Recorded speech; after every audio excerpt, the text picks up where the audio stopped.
In this video I show you how to sew the overcast stitch.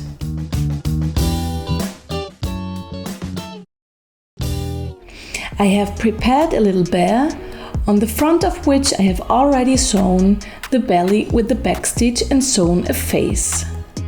Now I want to sew the front and back together with the overcast stitch. To do this, I need a thread that is threaded into a pointed needle in the front and has a knot in the back. For the very first stitch, I stitch between the two pieces of fabric into the front of the bear. This way the knot is hidden between the two pieces of fabric. For the overcast stitch, I always stitch from the bottom up. I make sure that the distance between the overcast stitches and the distance to the edge of the fabric are as regular as possible. I now repeat this process.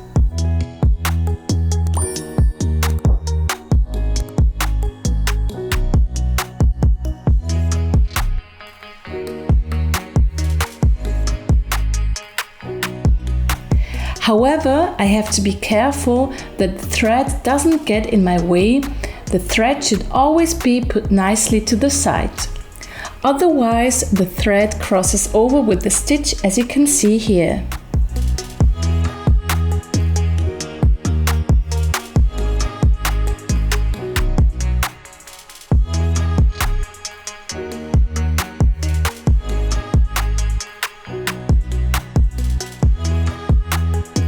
When I have almost sewn around the bear, I fill it with fiber fill and then sew it together with the overcast stitch.